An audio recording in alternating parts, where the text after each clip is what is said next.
be here all of a sudden. You'll think, oh, he's a bit early.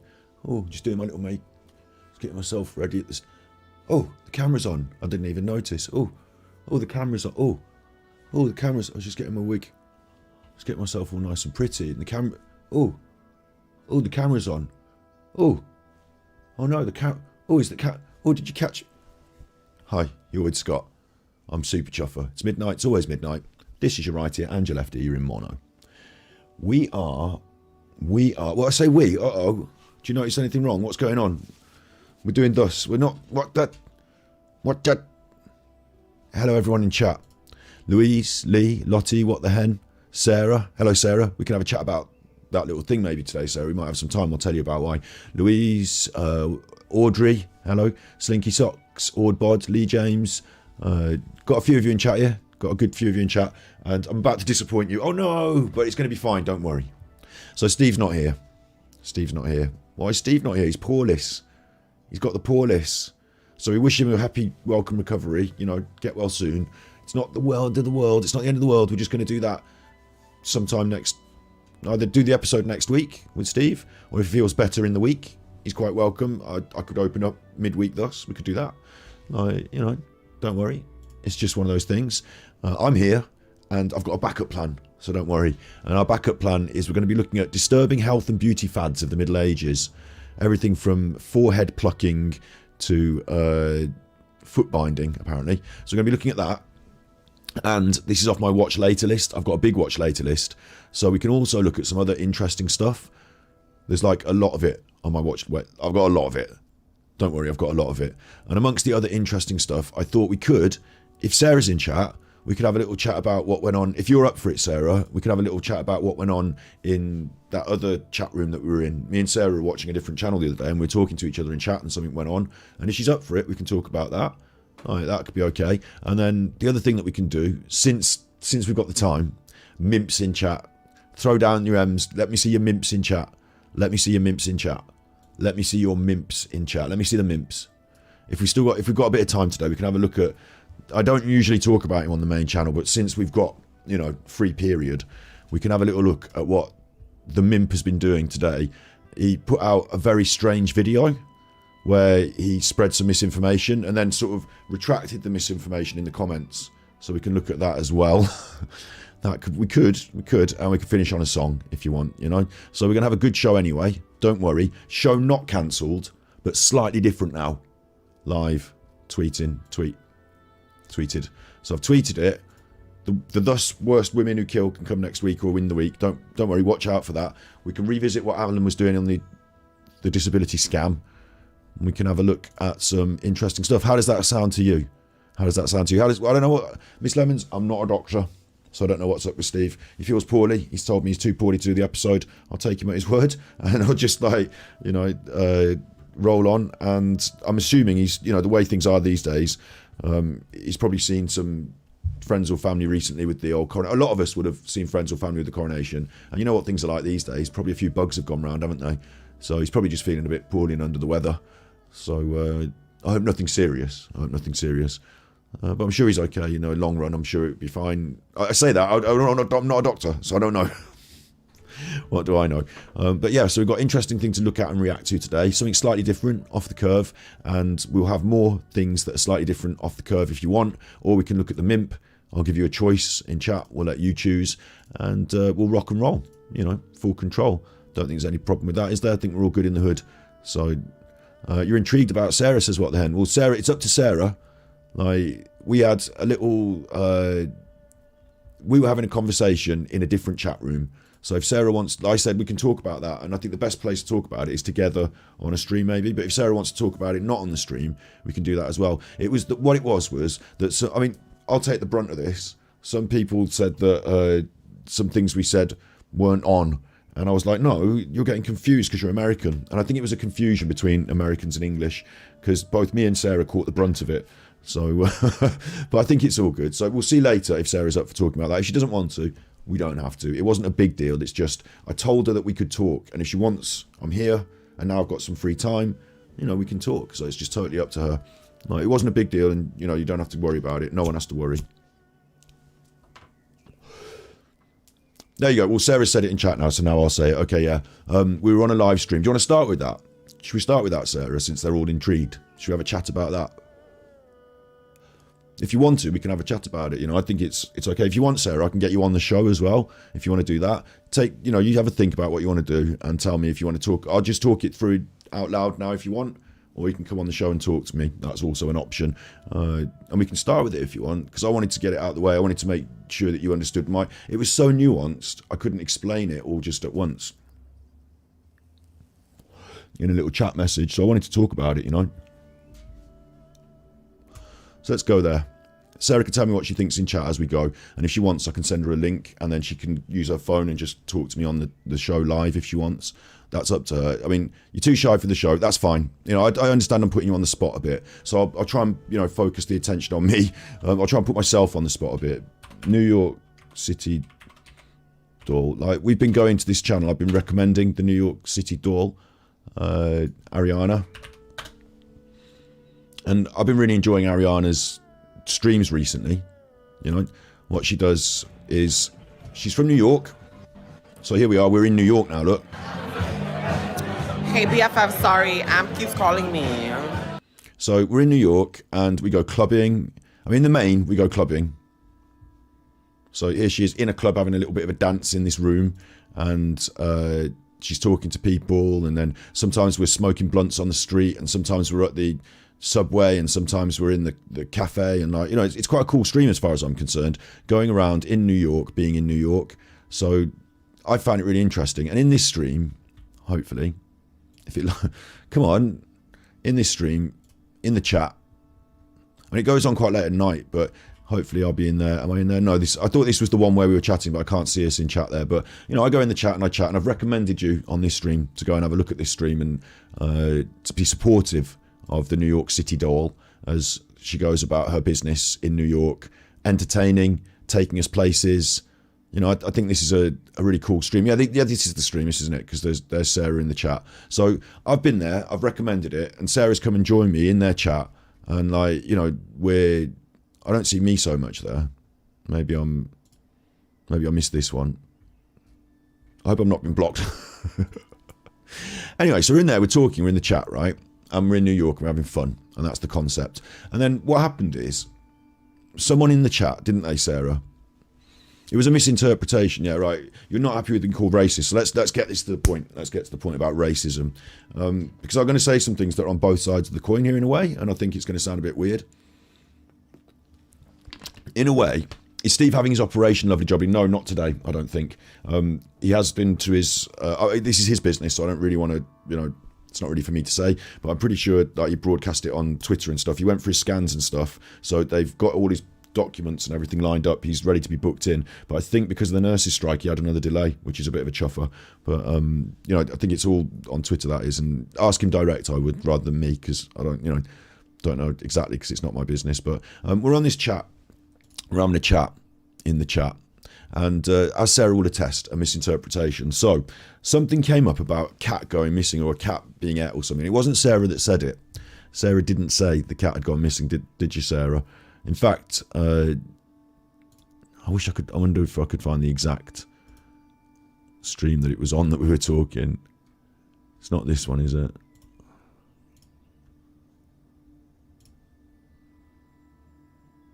It would have been this one, would it? Let the night begin, okay? No, it wouldn't, would it? See, I don't know exactly. It's late at night when we're doing this. Out and about, or Blondes Have More Fun. It might have been, this one's 5 hours long, so it could have been somewhere in amongst this. And let me get to the point, right? Sarah said that she'd heard a story from a friend that lived abroad, and that a Chinese restaurant had opened up and some cats had gone missing. And Sarah didn't explicitly say that Chinese people eat cats. What she said was she'd heard a story from being on holiday from one of her friends. Am I getting this right, Sarah, as well? I'd probably quite like Sarah to tell me that I'm getting this right. She'd heard a story about this. See, Sarah's in chat there. I'm trying to find exactly where you are in chat there. So then what happened was the Americans started calling Sarah racist, didn't they, Sarah? And they were like saying that you're being a racist. And I can, right, so let me get to the point. Let me stop beating around the bush, because our show's going a bit weird now, isn't it?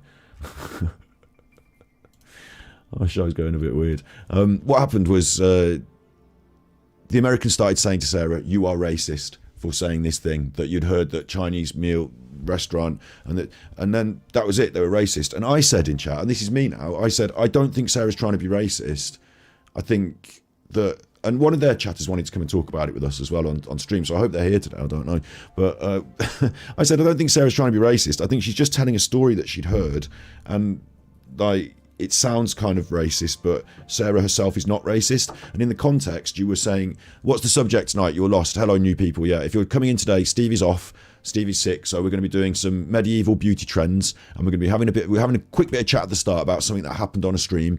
We're also going to look at Angry Alan's latest strangeness, because why the fuck not on the mainstream? We've got a free period now, so we're going to have a real. Alan's done a really weird one today, and we're going to look at how we've been covering him in the last couple of days, and yeah, and then we're going to open it out to the floor, and if there's still time, you know, but we're going to start with open out to the floor about this thing. Sarah's saying it in chat here, so now, okay. It was my dad that told me the story. His friend was abroad and a Chinese takeaway opened up and cats in the area went missing. It genuinely did happen. It wasn't any intention to be racist at all.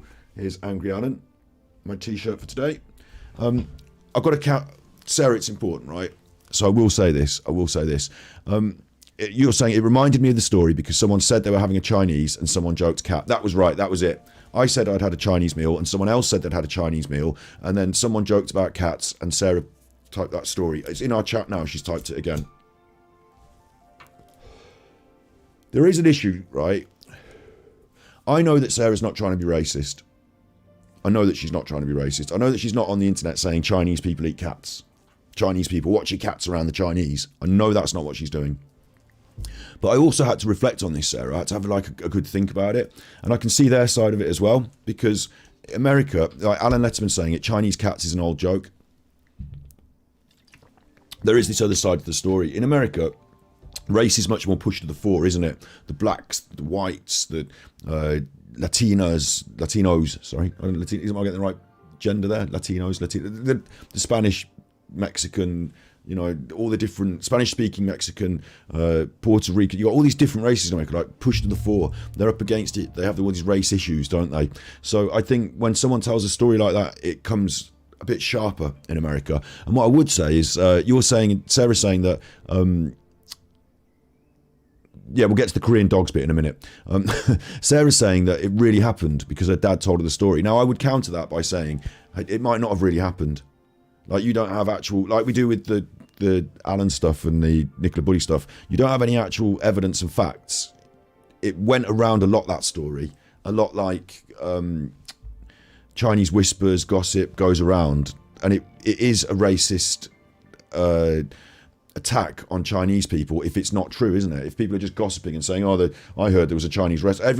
Everyone's heard that story in their area from somewhere else. Oh, I heard somebody else said that this, and the Chinese people eat the cat. So in America, when the racism and the conversation is butted up and pushed to the fore, they've decided in their, like, because we're slightly different cultures, we are. In America, that is racism. If you suggest that Chinese people eat cats in any form, if you say that you'd heard a story, instead of them thinking, well, maybe she's really heard this because it really happened, they think someone ignorant has told her a story and she's just going to go with it. So in America, they see that as just bang racism. And I can understand why they said, you're being racist. I also defended you at the time, didn't I? And I'll still defend you. I don't think you are racist. I don't think that you are saying, Chinese people eat cats, you need to watch out for the Chinese, fucking Chinese. I don't think that's what you're doing. I think this is the way, really subtle, and they might call it institutional racism, but I don't think it is. I don't know what the right word for it is. But really subtle social racism can creep in, is if people don't verify all the stories properly. And even if, I suppose the worst case scenario would be that, because we know from looking at the news that in China people do actually sometimes eat cats. Like, the real worst case would be if it really did happen and then it got mixed in with colloquial folklore and fairy tale, if you know what I mean. So like there's this blurring of the lines. And so in America, when you're talking in those blurred lines, they go bang, racism. In England, maybe we don't jump to the same harsh edge so quickly. But So I would agree with what Sarah said. She's not trying to be racist, but I would also agree that the Americans, when they saw that comment, said, you're being racist, if you know what I mean. Like, they see that as racism. And you have to now, as well, yourself, Sarah, you have to decide whether in the future you want to pass on the concept that Chinese people might be eating cats because your dad said that it was definitely true, or whether you might want to sort of abandon that and maybe not say it anymore because other people see it as like a sort of casual blurred line racism that's seeped into our general culture, that people almost accept that it's true, and that in itself is racist, you know. Susan says, in the French eat horse. Yeah, you know, when I was in France, I saw brains in the supermarket and horse. I mean, this is all really weird for me because I'm a vegan, so I don't eat any of these animals. But saying French people eating horses could be perceived as racist, but saying that French people eat horse is not. So there's a very strange and careful blurred line. And so like, I wanted to be able to say this to Sarah in chat, but I couldn't. So I agree with Sarah that she's not racist. There's no way I've never seen Sarah saying anything racist in my chat. She's not like out there attacking race people. She's not like a white nationalist or anything. But one of the stories that she told that she was led to believe is factually true, it could be perceived as a subtle form of ignorance and racism by a culture where it's much more in focus. That makes sense, doesn't it? So in conclusion, I don't think Sarah's racist, but I don't think it's a good idea for any of us to perpetuate, and the idea is perpetuating weird stereotypes, isn't it? You know, I mean, let's say, for example, on another race tip, like my next door neighbour's black and they're really good at basketball. And like I said to somebody, like my next door neighbour, when I was growing up, was black and they were amazing at basketball. They go, oh, you're racist. Black people aren't all good at basketball. You're subtle racism there. All black people play basketball, do they? But what if they really were? You know, then how do I say it? But it's about how it's perceived in the wider. It's not racist if it's factual, says Fizzy Kaza. No, but if we just promote like there's loads of facts out there, aren't there? So it's about how we share facts and when we share them and the sort of facts we share. And for those Americans, there's no way of proving to them whether Sarah's dad was factual or whether he'd heard a rumour that he'd taken to be true, and people at the time all took it to be true, or whether it really was a fact. They can't verify it all. So to them, we're not talking facts. And so you got to be careful about when and how you share things that can be perceived in those ways, if you know what I mean. And in the more modern, like in America, like I said, these conversations are more pushed to the fore, aren't they? And people tolerate less these sort of things. Whereas in the UK, I think more, what I would say, ingrained casual or ignorant concepts seem to pass through the radar a little more. I certainly know my generation of elders in my area, and it's just my area, it's not the whole of the UK, but I don't know if this is right for you. There's like a whole generation of older people who will make a casual racist joke and you have to go, oh, that's a bit, they don't say that anymore. You know, Uncle Tony, or, you know, not my Uncle Tony, but like, you know, I don't have an Uncle Tony. I've got a godfather called Tony, though, so I don't want to drop him in it because he's not racist. But you know what I mean? Like, some people just say things that were casually and colloquially okay back a few years ago or whatever, but it doesn't really hit right these days. So anyway, the follow-up to that, as Sarah said, like, you understand what I'm saying, don't you, Sarah? And you're not angry at me for saying that. Like, I don't know whether your dad did know this as a fact or whether it was a fact or whatever, but it could, like, in your case, it could be a fact, but in someone else's case, they might say the same thing and they just saying something they heard, and then it sounds really bad for Chinese people. So Americans see it that way. So, or those Americans did. And then, like you say, the real weird thing for both of us, for me and Sarah, and I will say this now to this will finish this off and it'll be so weird, but the really weird thing, Sarah, so I hope you feel okay about all this, right? The really weird thing about this was that later on, they then said that Koreans eat dogs, and I pulled them up, Sarah pulled them up on it, and they said they meant hot dogs. So they were just like cowards. They wouldn't stand up for what they said. No, we didn't say, oh no, we're not racist. We didn't say Koreans eat dogs. We said we were talking about hot dogs, Korean hot dogs. And then later on, they had a go at the British for having bad teeth. So they are racists. And the reason they saw Sarah's comment as racist is because they think in racist terms. And Sarah wasn't trying to put it on that tip. And they twisted it all that way. So I'm glad that... oh, the camera went. Oh, sorry, I might just have to check the camera. Oh, no, wait, it didn't go off long enough for me to check it. But I'm glad you all could see my T-shirt. I'm glad you can all see my t-shirt. Yeah, so I don't think it was racist what Sarah was saying. I know it's weird today to start my show today by talking directly to one person about a strange thing that happened in a chat in another channel, but I felt bad for Sarah that they were sort of being mean to her in the chat, and I could understand where she was coming from, and I knew she wasn't in her heart a bad person, so I tried to defend her, and then I got called racist as well. And the weirdest one for me was I didn't say anything. Sarah said the things, and I said I don't think she's trying to be racist. I think we could see it, and they were like, no, you're a racist. So all the British people were racist then, and that themselves was them being racist. So I just wanted to make sure she was okay. I saw her in chat today, and I recognised, and I thought, now's the best time to sort of pick this out. I hope you're okay, aren't you, Sarah, overall? I'm sorry if I took you into a chat. I advised you go to that chat room. I said, go to the New York City Doll. They're nice people and we can have fun there. And those of you that followed me over there and went there, I don't want you to feel like you're being bullied by their chat. That's not on. So I'm sorry about that. And if anything bad happens, I want to take that on my chin. I'd rather it was me that... if they're going to be cross at anyone, I hope they're not cross at you in the long run. I hope they'd rather be cross at me. I don't know. Yeah, because I'm the one on the internet now saying it, so they can point at me now and be angry at me rather than you. And you're okay, and we're okay. Okay, that's all good. So we've cleared that up. That's our first point of order on today's weird show, because it's a very late change to my schedule, and I didn't really have loads of... I just had to go on the back burner plan. So let's get going with some medieval disturbing health and beauty fads, and then later we'll look at what the armchair idiot has been saying on his most recent upload, which is awful, and then we'll pick out some of the egregious things he's done in the past. The elite women of ancient Greece and Rome regularly used cosmetics. Oh, Kurt and Lisa, you don't like watching blokes in drag. I'll tell you what, stay tuned. I really want to pick this out. I'm going to pick out that comment because let's not argue about it in chat now. Right, let's not argue about it in chat. I think this is someone who identifies as female. That's what they've said to me. So I'm going to say New York City Doll Ariana is a female. I call her a she. You're not down with that, and you're not happy about that.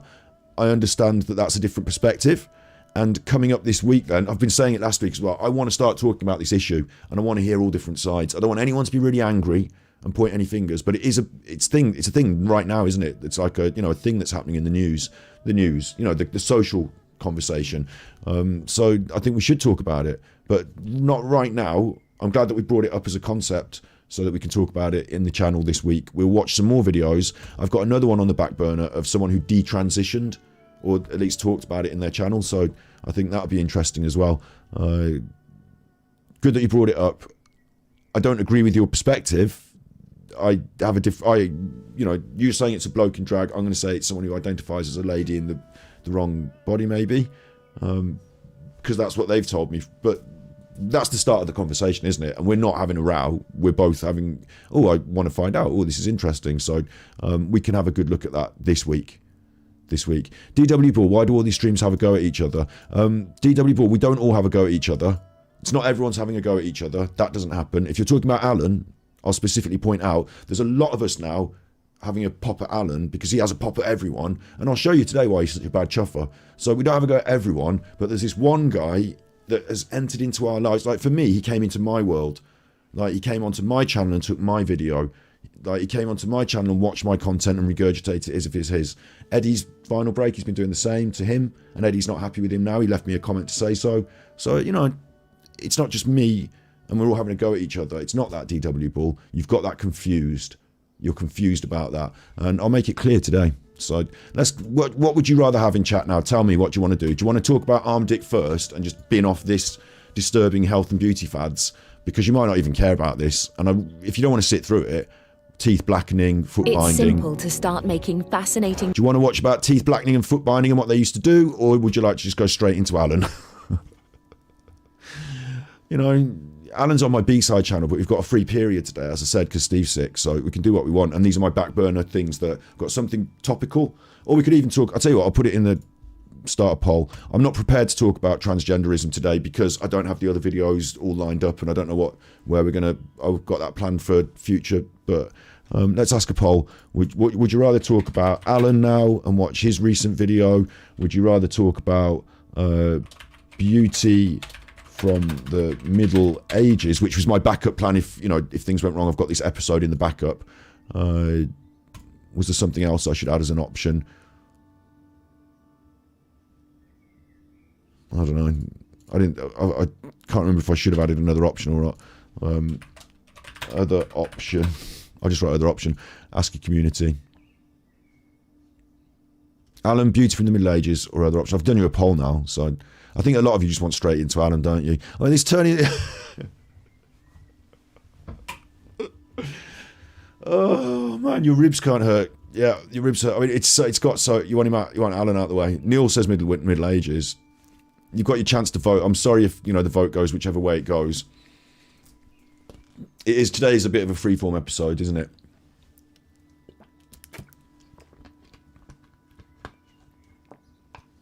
It's a bit of a freeform episode. A lot of love for Alan. At least some of you want to watch The Beauty from the Middle Ages, though. What I should do is I should fuck off the poll and I should force you to watch The Beauty from the Middle Ages first, so that everyone sticks around to watch the Alan shit.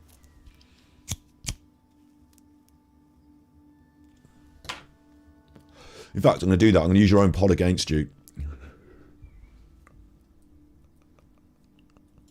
I'm going to use your own pot. How do you like those apples? What I'll do is I'll do a very quick bit of Alan and then we'll do the big chunk later. How about that? We'll give you some Alan to start and then a big chunk later. So Alan Watch this week. This week on Alan Watch. This week. Oh, this is not the right music, is it? This is the wrong music. Hang on. This week on Alan Watch.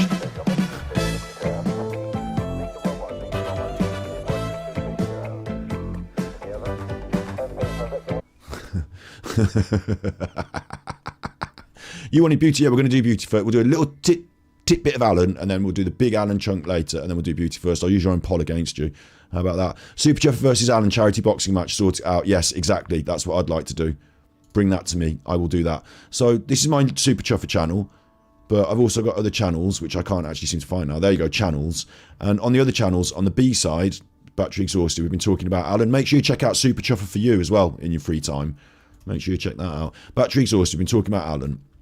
And we did these lives yesterday. One of them appears to be missing, right? You can't see it because we did the restaurant inspector and it got copyright thing, and I'm having to fight the copyright claim. And so you can't see it in the UK, which is fucked up, isn't it? But if I switch account to me, or if you've got a VPN, I should... Well, I can't even see my own video. Right, fuck you. Unbelievable. Unbelievable. What I'm looking for is my live. Look, I'll show you. Ineligible, copyright, partially blocked. This Angry Alan and the Restaurant Inspector. It's because of the Restaurant Inspector program. They're being heavy on it. So what I'm doing is I'm fighting the case. I've said, no, I want to dispute that. I think it's fair use. So they're going to review it, and either it's fair use and we get it and it goes up, everyone gets to see it, or it becomes partially blocked forever. And that's really annoying, but it is what it is. I'll find a way around it in the future. So the one that is up, which is still partially blocked in some countries due to let's have a look at this. What's wrong with this one now? It's the songs. It's the songs. And like, I don't want to mute the songs, do I? Because that's part of what it is. So I can mute Careless Whisper because that's rubbish. Let's mute that. Like that. This is how you deal with this shit. But the blocked in some bank account is blocked in some countries, and that's 2.5 minutes. That's 3 minutes of that. And that's like the main thing of the crux of the big funny bit at the end of the video, isn't it? So what it means is it can't be seen in Russia. So fuck Russia. I mean, they're bombing that other country anyway. So fuck Russia. It can't be seen in Russia. But other than that, we can all see it, yeah? So we missed... There's a big stream there that's missing. Will come up when it comes up. Angry Alan versus the Restaurant Inspector. And what we were up to yesterday was we were giving him a bit of a live watch and react, and that was funny. But I really wanted to draw your attention to this one. Angry Alan versus the Queen. Visits the Queen. Like, this was... I don't know if you've seen this video on the channel yet, on Super Chuff, on Battery Exhausted, but... This queue, because these are people who have problems, and that's the queue I'm going to be in. People who've got problems. He's going to try and blag his way into the disabled queue. So, I think it's... Unbelievable. Alan blagged his way into the disabled queue for the going into the Buckingham Palace. Now, the thing is, I don't know if he actually did get in and see the Queen.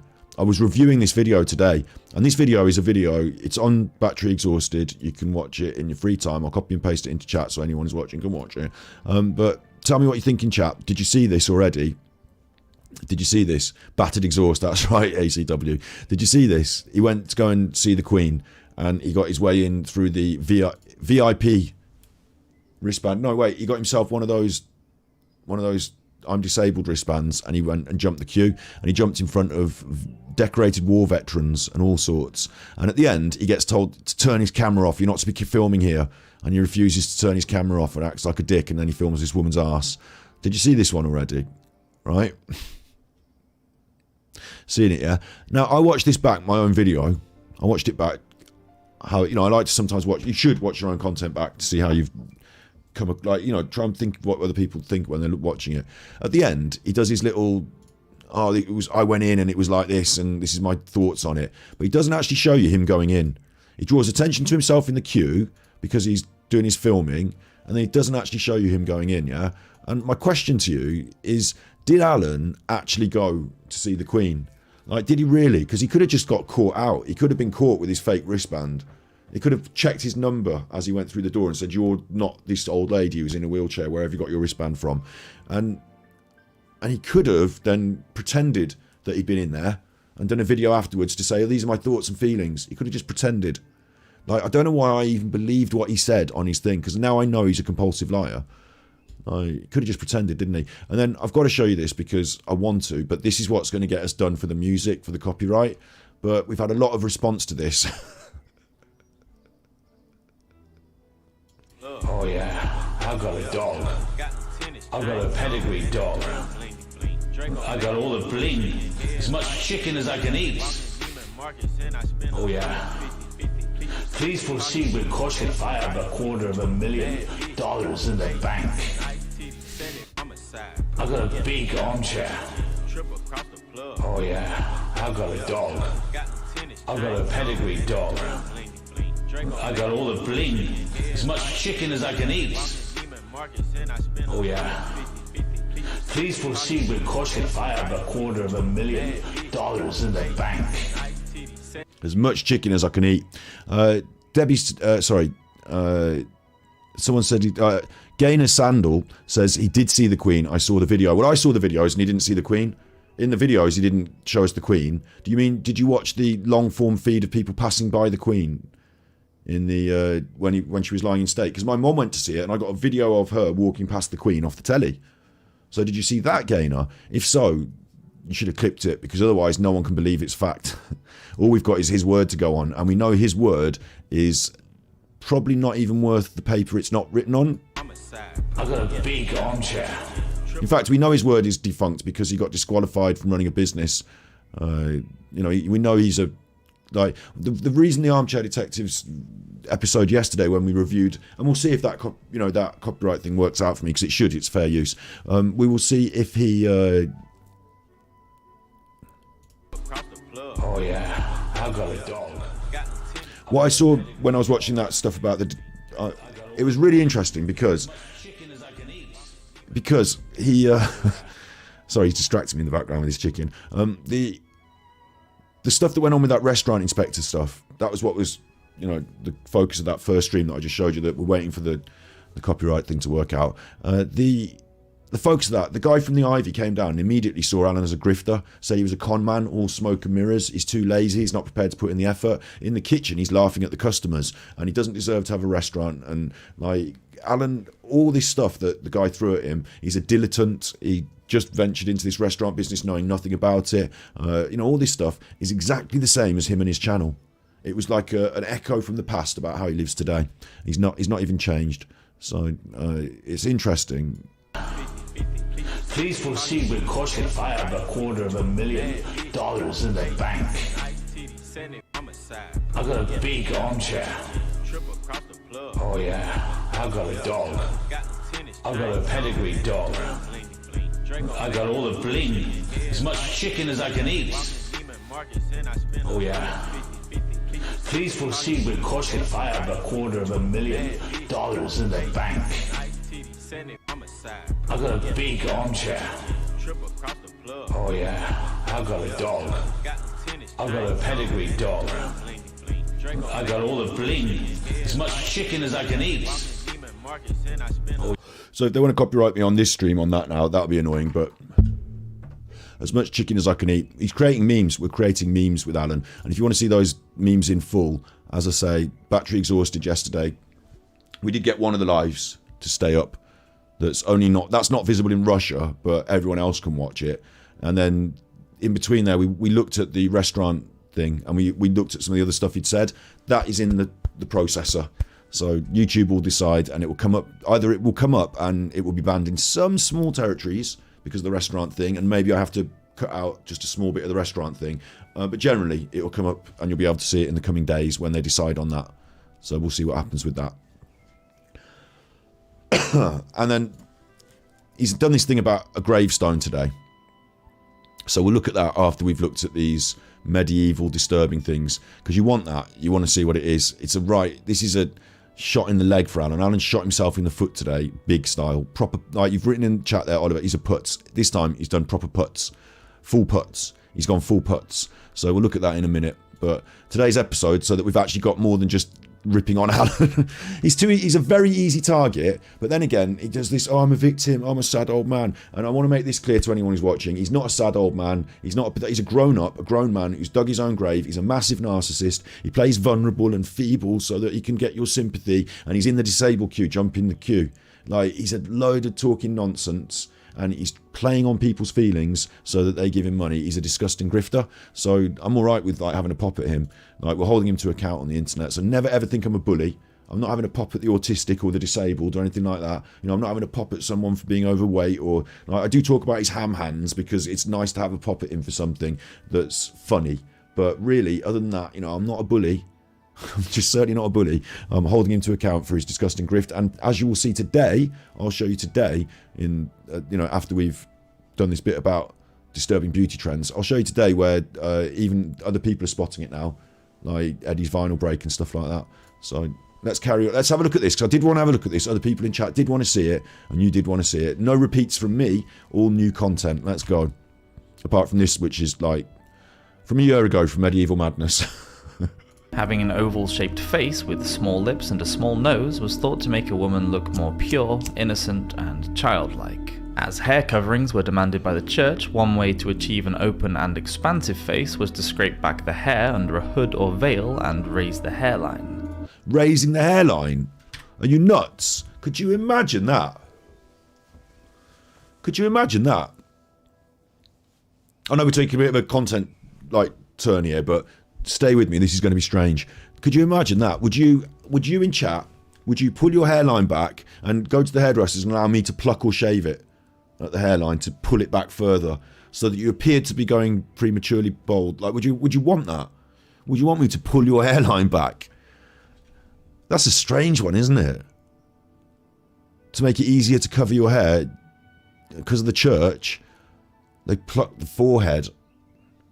Expansive face was to scrape back the hair under a hood or veil and raise the hairline. But not every medieval woman had a naturally high forehead, so some women even went high forehead was fashionable. As far as lifting the hairline by artificial means, such as plucking the hair out. The church would only accept cosmetic enhancement if it remedied severe disfigurement, so a woman would not be looked down on by her husband. Unfortunately, plucking the hairline did not qualify, and so any woman who was thought to have taken part in the practice was given a stern lecture by her priest on the mortal sin of vanity. Could you imagine? You pluck your hairline to be more in line with the church's values, and they go there and you get a stern lecture on vanity. Most women and you look like, would just pluck the hairs out using a pair of metal tweezers. However, this would take a long time and was obviously very painful. I was going to say, imagine waxing your forehead. Jason R says he does the same with pubes. There was also the alternative of depilatory creams. Many were harmless concoctions made from plants. Milk thistles steeped in walnut oil, parsley juice and gum of ivy were all thought to stop hair growth. Oh, that's good then. Put poison ivy on your forehead so you get blisters and that knocks your hair out. It was recommended. I mean, these days people aren't. It's strange, isn't it? Isn't it strange the way that all those times, we're still humans, still people, but all that time ago, Middle Ages, all of a sudden, wallop. I like your big shiny forehead. Can you take it all the way back to the ears, please? What? Do you think that'll come round again? That they were applied with pressure and rubbed on the hairline. However, other preparations were not so user-friendly, such as an exfoliation of eggshells or the crushing of hard, dry cat's dung into a powder before being mixed with vinegar and rubbed into the affected area. Vinegar and cat shit. Cat shit powder and vinegar. The eyebrows would be removed too, so... Oh. Even more severe. That the face was left blank and without any expression. Later, many women who had overplucked were left with brows that would not grow back. It became fashionable to use the fur from mice or rats to make fake eyebrows, which were stuck on to hide a woman. What the? What in the... Do you think that could come back today, couldn't it? That could come back today. Because there's a lot of mice and rats about. Like, New York's got a rat problem, yeah? So the new rat commissioner's there to try and stamp out all the rats. It's bad because they're killing all the rats, isn't it, in a way? Poor rats. But if they could do a roaring trade in eyebrow cosmetics and it was, like, big and fashionable again. This is bad because I'm vegan. I'm not promoting animal. I wouldn't do this. I'd say don't do this. But if they could, then everyone would be out killing the rats to get the precious furs and cut them up into eyebrow strips. And you'd get them... stick-on mouse. I mean, these days, they are doing stick-on eyelashes and stuff, but they don't tend to tear the skins from mice to achieve it, do they? Woman's straggly brows. A showdown between Nikocado Avocado and AD with Chicky. All the chicken I can... Even the eyelashes would be removed to achieve a completely plain and open face. Please proceed with caustic fire of $250,000 Body hair. in the bank. In Turkey's I got a big armchair. harem. Oh yeah, I got a dog. I got a pedigree dog. Using a mixture of I got all the bling.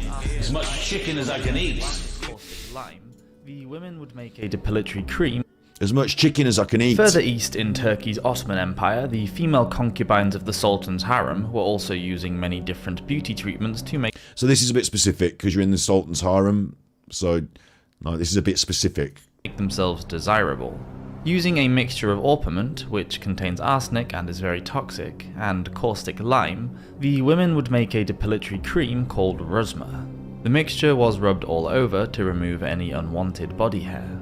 You'd like basically put like, I mean, it looks like on there, like, you know, like the adverts for the cream they put on the legs. It's not like that. You've made like a burning acid to cover your body with. After rinsing in the Turkish bathhouse, a bronze scraper, similar to the strigil used in ancient Rome, was rubbed on the body to remove any mixture that was left. Ruzma also whitened the skin, but it was very corrosive and could produce bad burns if left on for too long. Yeah, I'd have thought. Body hair was also rejected by European women Burning. too. One 11th century remedy recommends taking ants' eggs, red orpiment, gum of ivy, and It's this orpiment. Orpiment's a big favourite. mixing them with vinegar. Vinegar. Orpiment and vinegar, that's a big favourite. What's its orpiment? How am I going to spell that? Orpiment. Google knows. It's taking its time. Bit weird. Why are you taking so much time on the internet, Google? Like, I'm here on the internet today, aren't I? So, hey, I'll tell you what. While that's taking its time, I'll copy and paste the Tippies link. You haven't done any Tippies yet, you fuckers. That's the Tippies link. Orpiment is a deep-coloured orange-yellow arsenic sulfide mineral with formula As2S3. It's found in volcanic fumaroles. I guess they're the pipes that come up with the fumes coming out. Low-temperature hydrothermal veins and hot springs. It's formed by both sublimation and as a byproduct of the decay of another arsenic sulfide mineral, realga. So, like, we're talking about arsenic sulfide. Like, it looks really pretty, but probably quite dangerous and poisonous. And you're mixing that with vinegar, so, like, this can't be good. This can't be good. Where am I? I've lost my way now. I'm confused. I've got too many windows open. More windows than Buckingham Palace, mate. The preparation should be rubbed over the body to permanently remove hair. Teeth blackening. Meanwhile, over in Asia, during the Heian period between the 8th... You're right, Fizzy Kaza. It's bank holiday, everyone's skin. I do realise that. I said it yesterday, actually, in our stream yesterday. I was like, I'm surprised everyone's being so generous because they've spent all their money at the at the party for the king, haven't they? So I do appreciate that. It's fine. I just thought I'd pop the link into and chat. 12th centuries, Japanese noble women were deliberately blackening their teeth. What? This practice, known as ohagoru, was achieved by drinking a dye called fushiko powder, made from iron, vinegar, This one doesn't and even make ground- sense. Why would you want black teeth? It's raining again. I couldn't be happier. Swish, and then Slinky Socks sent tippies. I'm so glad I don't keep up with fashion trends. Happy with what I was given XXX. Super Chuffer owes 3 hugs. It does make you think, doesn't it? Thank you for the tippy slinky socks, getting the ball rolling there. I do really appreciate those tippies because, you know, I'm saving them up to make this media better, and we're also hoping that I can live a life from my job. Yeah, teeth blackening.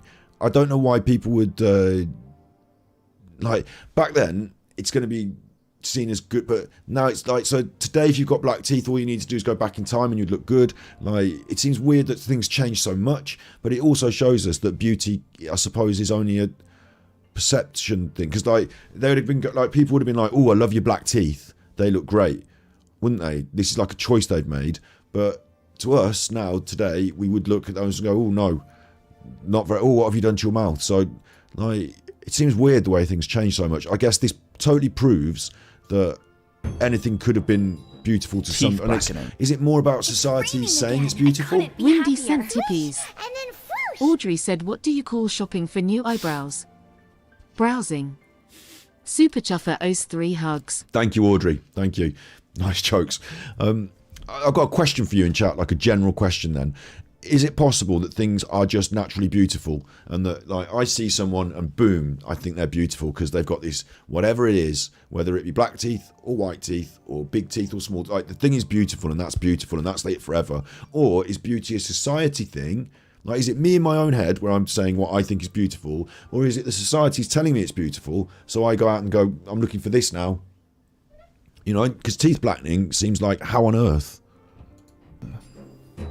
Meanwhile, over in Asia, during the Heian period between the 8th and 12th Nut centuries, Slayer sent tippies. And then whoosh. I like when you educate us. Chuffer sending all the chicken you can eat. Super Chuffer owes 3 hugs. Thanks. I don't eat any chicken at all, but yeah. Japanese noble women were deliberately blackening their teeth. This practice, known as ohagoru, was achieved by drinking a dye Ohagoru. called fushiko powder. Fushiko powder. I'm saying this looks bad. I think this looks like bromine or something. Like, how on earth? The strange thing about the beauty things to me are that in these historical terms, they require you to poison yourself or to burn yourself or this or that. And then I'm thinking today, they wouldn't do that, would they? And I'm thinking actually they do, don't they? They do like laser treatment and like you can literally have like, aren't there treatments that involve burning of hair and stuff? And like, do they still do? I don't know. I might be tripping, but don't they still do some pretty severe things? Like now they've got to the point where they'll like. I don't want to get too gruesome, but you know they'll do plastic surgery and stuff. Like they'll literally do surgical operations and stuff. So quite invasive with the old techniques. Quite toxic to your body, and then they have to sort of fix it. Again. I couldn't be happier. Kiwi sent tippies. And then whoosh. Thank you for keeping the content fresh and varied. Every steam is hilarious. Thank you. Super Chuffer owes 6 hugs. Thank you. I do appreciate that, and the variety is going to keep coming. I've finished. I'll tell you about it after I've done this. Made from iron, vinegar, and ground gallnut. Oh, more vinegar. Spices such as cinnamon, anise, and cloves were added because Hello, the drink Curtis. tasted so vile, and Curtis Meady's in the chat there. We're not doing a true crime one today because my forensic psychologist co-host didn't no show because he's poorly. So we're looking at beauty treatments of the I was going to say rich and famous, but this would have been rich and living well in the past. needed to be consumed 2 or 3 times every few days. The dye coated the teeth in a black this. shiny lacquer. It's surprising to learn that the drink actually did no physical harm. Oh wow, so it's not actually black teeth, like it's just a coating for you. It's like nail polish for your teeth involving cloves. So you're going to stink awful and your teeth are going to look like that, and that's attractive. That's like it's giving me the work meeting feeling in my crotch, that is. I feel like I might have to have a work meeting after this. Like that's, I can imagine Emma White now with blacked out teeth. You know, getting on top of Paul Answer with her blacked out teeth. Give me your best work meeting, Paul. Give me your best shot. Take me to the moon, Paul. In fact, it prevented tooth decay and helped to strengthen Oh the my, teeth. unbelievable. It prevented tooth decay. So the irony is that these women who had their teeth blacked, they ended up with better teeth in the long run. So actually we should be doing this. And I could, this is one that I don't know how this goes these days, but couldn't you see that as a new trend? Couldn't you imagine, like, you know, what's her name? Lady Gaga or someone coming out with the black teeth and everyone going, oh, how has she done that? Just, is it cloves and bromide? Right, get that in my mouth. And like everyone's wandering around with the black teeth. And the dentists can't say it's bad for your teeth. They have to say it's good for your teeth, after all, turns out. Some geishas still perform ohaguru today. I'm not doing it. Here we go. This is one for all the kinky, you know, get this on your kinky website. Foot binding. This horrific custom began during the 10th century. They're not real feet, I don't think. So I think they're just an example. In the upper classes of the Han Chinese society. But it doesn't look right, does it? Again, this is done to make your feet look more beautiful and presentable, apparently. You know, small and dainty in those little shoes or whatever. But, like, I'm not looking at those little shoes and those feet and getting a rod on, am I? Like, that's not going, whoa, ugh, give me those sexy, like, look a bit more like trotters now, don't they, in a way? Like, you know, that's not doing it for me. But is that, I've got to ask you the question in chat again. Is this, I mean, I'm not being racist, I hope. I mean, is this a cultural thing? Is it that other people might look at these feet and say that, you know, all those years ago, in this time and age, were people just going, oh, I fucking love it when your feet are all bound up. Like, oh, that's lovely looking, that is. Like, did it seep into them through the culture? Or is it that there's just people out there who like this, and I'm not one of them, but there are people and they're over somewhere else and they're in this particular time and place? Is it a culture thing, or is it a personal thing, or what? But to me, it looks like strange and distorted, and I'm not seeing the same... You know, I'm not seeing the same beauty, the aesthetic beauty that I believe these are supposed to be achieving. Soon the practice spread to poorer families. This is what Emma's got one foot like this. Once a girl had her feet bound, it meant that she could not do any work, which entailed standing Look for at a the very long toes. period of. You're standing on your own toes. I didn't realise it was like that. Standing on your own toes. You wouldn't be able to do anything like he says. You wouldn't be able to. You know what you're going to do? What are you going to do? Can you empty the dishwasher? No, I can't. My feet aren't. I've got bad feet. All right, I'll do it then. I'm just thinking of the chores that I do. You know? I'm not saying women should empty the dishwasher, but you know, oh my days. Having lotus feet, as it was called, signified beauty. It looks like it looks like something you'd want to. Like it looks like if this happened to you from birth, you'd try and fix it in some way rather than do it to yourself. It looks like you've gone the wrong direction with your foot health. Beauty and wealth, and would mean that a girl was more likely to marry well. The lotus flower is one of the ideals of beauty in China. That opens up, it doesn't, I suppose it closes at the end of the day. I don't think your feet are supposed to close at the end of the day. Culture, and it was thought that the bound foot resembled the flower. Even poor farming families bound their daughters' feet so that it would attract a wealthy husband, though they could ill afford to lose the child's labour.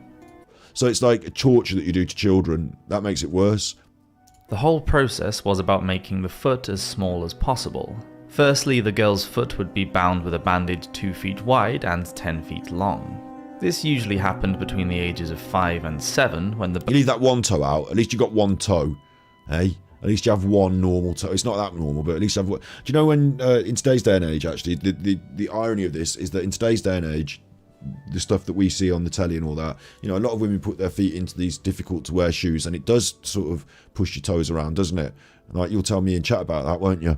Like even today, people have problems with their toes because of like having your feet in the high heels and whatever, and then like you worry about that, and you kind of like, oh, my feet are feeling bad. And this is like that times 10x, isn't it? Bones were still soft. The four smallest toes would be broken and folded underneath the foot and bound in place. It's getting worse. The soles of the feet were cut so that the big toe could be bent back to touch the heel. I don't like it at all. Then the wet bandage was soaked in warm animal blood and herbs and then wrapped tightly around the foot. Why does animal blood have to come into it? And more as it... They put a plaster cast on the fuckers. The feet were cleaned and forced into a progressively smaller lotus shoe. Look at this one. Wait. Let me get that up on big. Look at this one. Can't be doing this. Oh wait, I just noticed I've still got Steve's image on the screen, but Steve's not here, so it just that going. Okay. he will be here next, or in the week or next week when he feels better. So don't worry about that. I'm sure. I hope he feels better soon. This is the one I wanted to look at, just down here under the red line. It doesn't even look like she has feet. Like, how's that of a... How is this of a improvement? Whoa. I mean, I've got to be... I don't want to be like having, like I said at the start of today's episode, I'm not a bully, I'm not going to have a pop at the disabled, but like self-mutilation to make yourself look disabled, like, is a strange, and that's a cultural as well. That was everyone. As they were saying, even poor people, and you know, everyone wanted the little feet. Everyone was into little feet. Your feet aren't little enough. Can you fit them in a thimble? No, we'll keep going. Like, what? Like, it doesn't...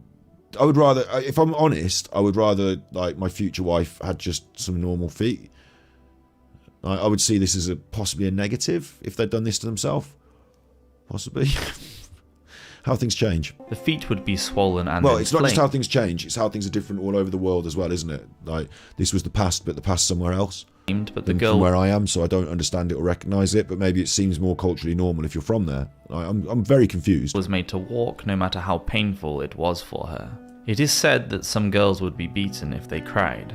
Women with bound feet could not run away. I was going to make a joke then, but it's really bad. I was going to say, well, at least that's still going on. at least you can still beat your wife these days. No, obviously that was also bad as well, wasn't it? That was also bad. Even walk very far and would spend most of their time at home. It has since been argued that the practice was Of course, not they couldn't about go anywhere. beauty at all, but more about male domination. After time, women became complicit in the custom because they knew that their daughters would not be able to find a husband otherwise. And that is quite savage, and it's a very telling point to make, is that it was possibly more about male domination, and the women became complicit in their own domination. They chose to do that to their daughters so that they would grow up in that system, more preferential treatment from the men. And that makes me think of how today they talk about... We've watched it in a different episode, so we're not going to go there really definitely today maybe, but we talk about objectification of women and about self-objectification and about its place in the modern world and about power and about who has power and about if you like turn yourself into a sex object, the power lies in the fact that men might want to have sex with you. So if you take the men out of the room, do you still have power? Like, and about how the power is therefore denoted by a male perception of what you should and shouldn't look like so they can be pleased with it, and therefore the power is in the men choosing their choices from their... And it's interesting, isn't it? It's a sort of mirror of what today I won't say self-mutilation, but changing oneself for the benefit of a male perception. And oh no, but I like the way I look, this is the way I want to look, this is... Yeah, but is it because you've got so deep into it that you want to look the way the men want you to look? Like a foot binding. Like, that's a really interesting concept that you can see now from the outside here, from a different perspective on a different culture. It seems like, oh wow, they're doing that to themselves and they shouldn't be. But in our culture, there are people who maybe, and I'm not saying definite, I'm questioning it, like Alan. But this time I don't have the answers. You know, I'm not trying to drive you down a path. I don't know. I'm asking questions, and I'm not a woman, so I don't have to do this. Like, maybe I do the same as a man. You know, maybe I try and adhere to some beauty aesthetic that I think women would prefer. Maybe that's normal because I'm trying to attract a woman. So maybe that's okay. And maybe what I hear from all the women, if I hear from all the women in our society that, you know, having all the chicken you can eat is an attractive quality, then maybe I start gathering chicken. I don't know. Like, it's a strange one, isn't it? Complicit in the custom because they knew that their daughters would not be able to find a husband otherwise. It was thought that the most beautiful foot size for a medieval Chinese woman was just 3 inches, What? although the average size of a foot after binding was usually around 5.5 inches long. In So they've got bigger feet than Alan's got a willy, but still, it's some cases, toes fell off because of a lack of circulation. oh, your toes. And do you know what they'd think? They'd think, good, I'm glad my toes fell off, wouldn't they? They'd be like, that was a bonus. Now I got an even smaller foot. And women with bound feet suffered from spine and hip problems.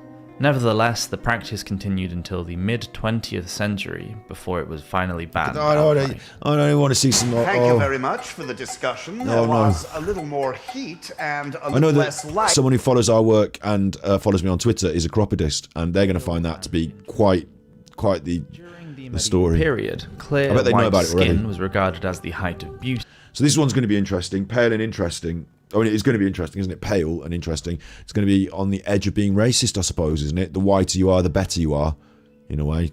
I wonder how I'm going to navigate this difficult conversation. Pale and interesting.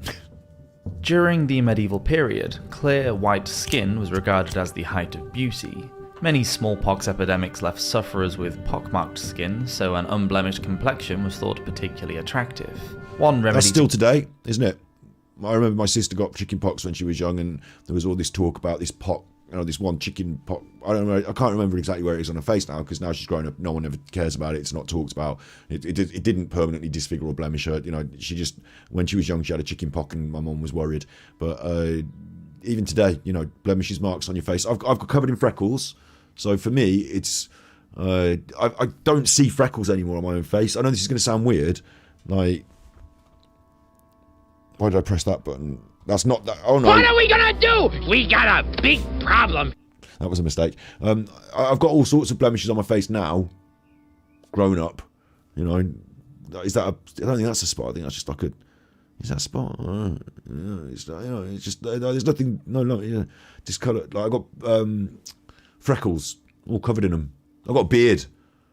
Got a beard that hides all the ills, doesn't it? But you know what I mean? Got freckles. But when I look in the mirror, honestly, I don't see lots of dots on my face because my whole life I've had freckles, so I just don't perceive it in that way, I guess.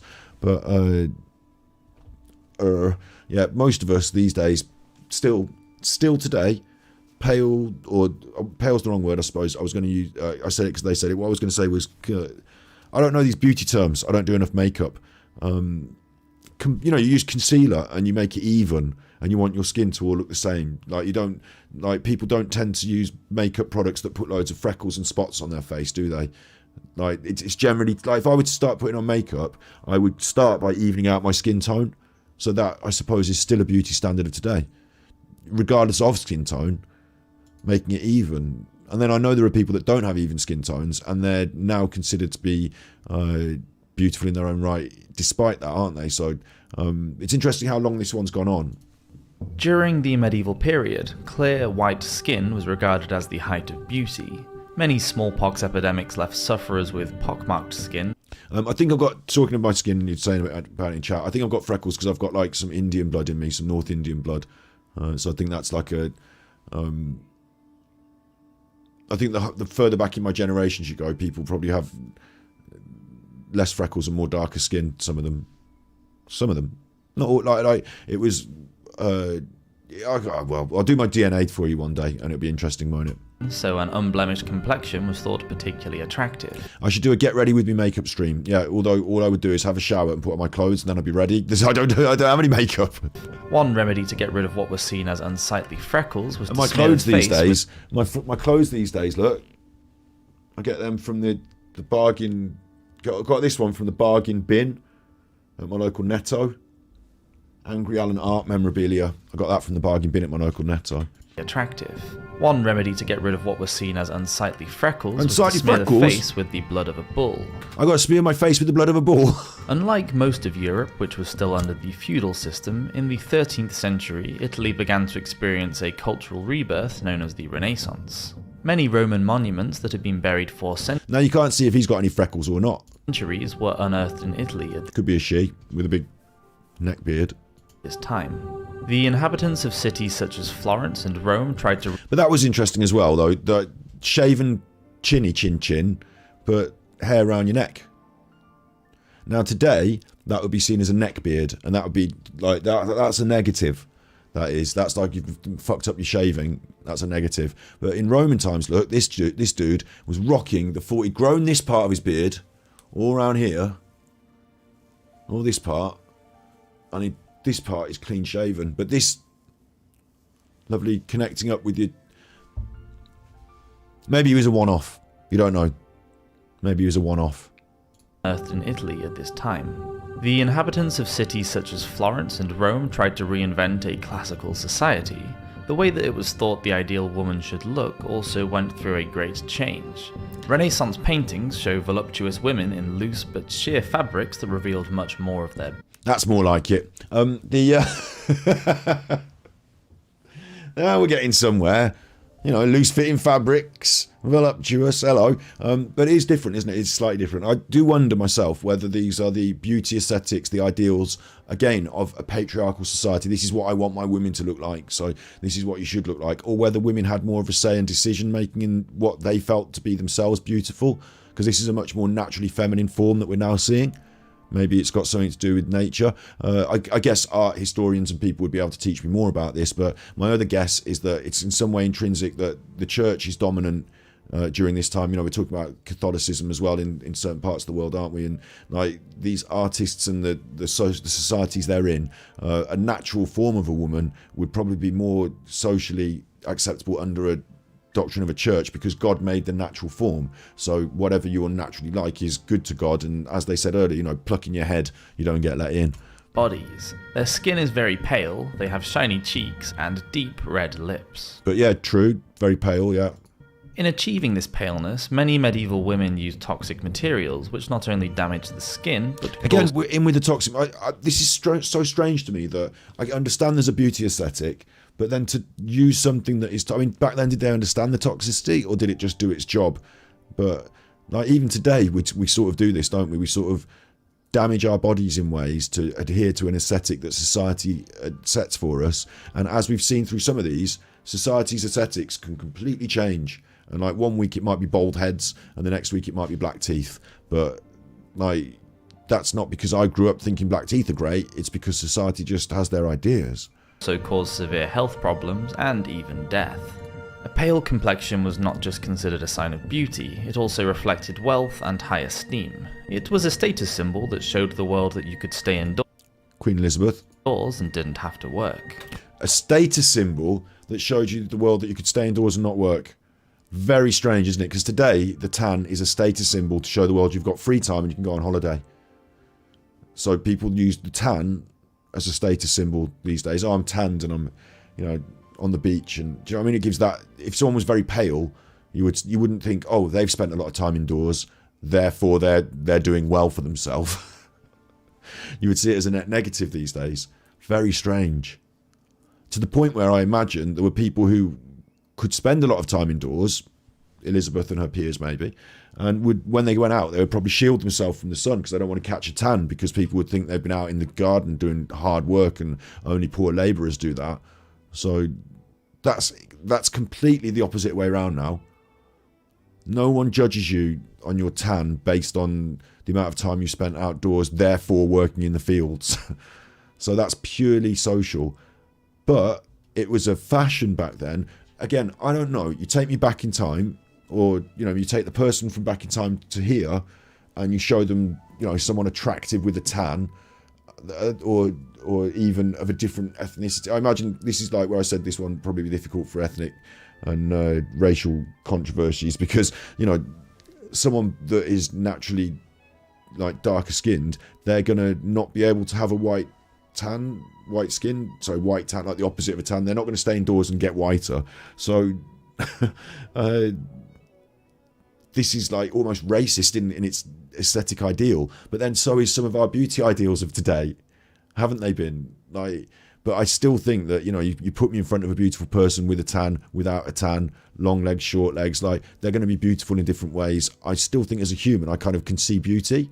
I don't know if I need society to tell me what it thinks is beautiful for me to have my instinctive internal feelings on what I think is beautiful. But maybe it makes a big difference. Very interesting ideas. Just staying out of the sun wasn't enough though. Some women resorted to using leeches to drain their blood in an effort to make their skin paler, but most used powders and creams. Chalk, flour, and even arsenic powder were just some of the ingredients used. That's not going to help because it's the wrong colour, but yeah. To lighten the skin. White lead was also used and mixed with vinegar to make a paste. Vinegar again. All the best looking people smell of vinegar, don't they? All the best looking people smell of vinegar. Have you noticed?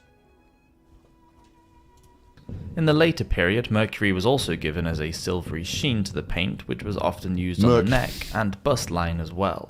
Mercury. I just want to check this. I'm pretty sure that's toxic. Mercury. Can't you be poisoned by mercury? Oh, it's a big planet. No, that's not what I'm looking for, isn't it? Mercury. Toxic. The inhalation of mercury vapor can produce harmful effects on the nervous, digestive and immune systems. Lungs and kidneys may be fatal. The inorganic salts of mercury are corrosive to the skin, eyes and gastrointestinal tract. So if you're messing about with mercury powder, you're basically going to be having poison all the time, aren't you? And then you're putting it on your face, which seems like a mistake. The things people do to try and prove how wealthy they are. I've got a big armchair. Oh yeah, I've got a dog. I've got a pedigree dog. I've got all the bling. As much chicken as I can eat. Oh yeah. The things people do. Of course, this makeup was highly toxic to the wearer. The lead would eat into the skin, causing rashes, which meant that women had to use even more of the mixture to cover up the... So you put this thing on your skin and it eats your skin and causes a rash, and then you'll think like, well, this is going badly, I need more of this on my face.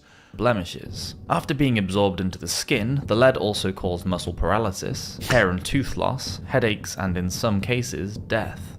I mean, we do live in a slightly better society today with some regulations, don't we? People talk about regulations and control and government and stuff, but bear in mind, like, some regulation, some government is probably good, because having some regulation on what can and can't be sold, you know, this is why I don't want to dig up Brexit again, but why the EU having a common market where they had like an all around, like, you know that the quality of the goods you get in this country is the same as the quality of the goods you get in that country, and these are the levels and things we won't tolerate. So you can't just have some like dodgy powder from some weird backwards country that's not part of the EU, like Great Britain, that has like dangerous chemicals in it that burn your face. No, it's got to pass certain standards, like, and so, like, you know, not being in that club now means that we can either have better standards maybe, or maybe sometimes worse standards for our products and goods and services, maybe worse standards, depending on which end of the scale you're at, you know, depending on whether you want to make a load of money just by reducing standard and working, you know, if you work somewhere, you know, you have to get a certain amount of days off.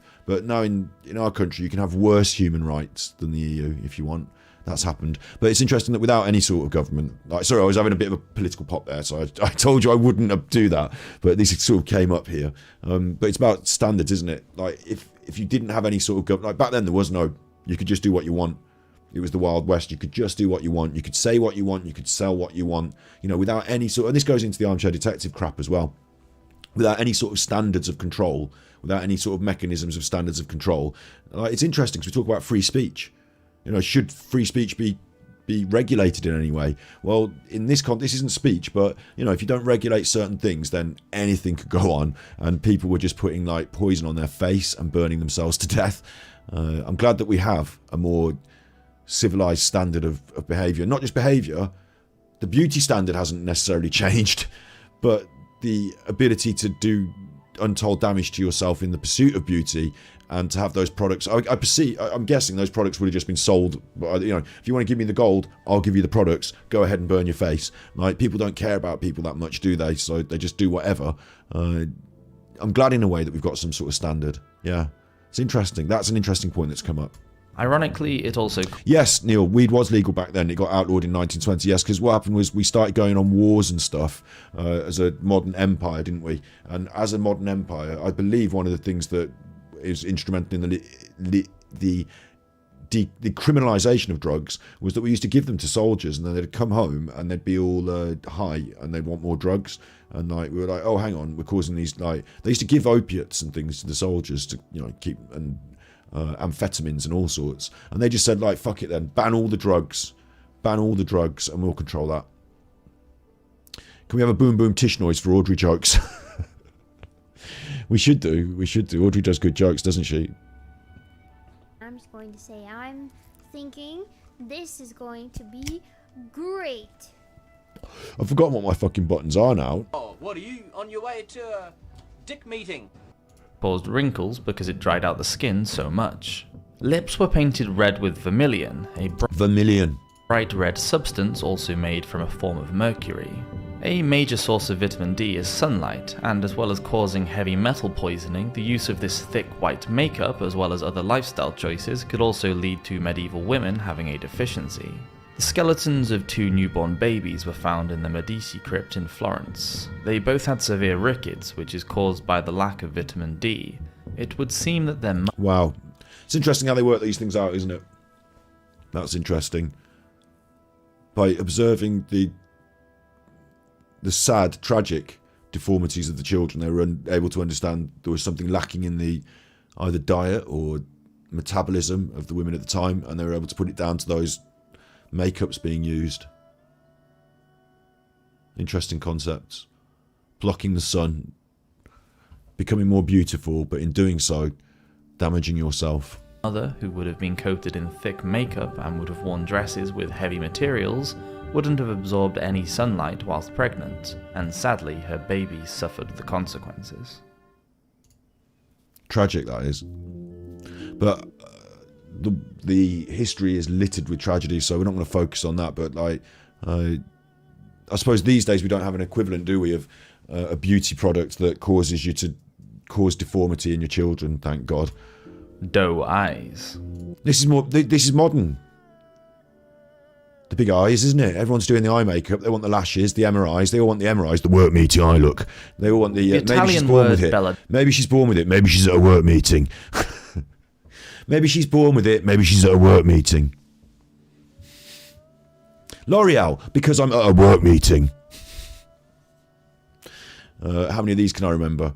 How many of these can I think of? Can you put them in chat for me? The beauty slogans. Get the London look. Get the Lancashire look.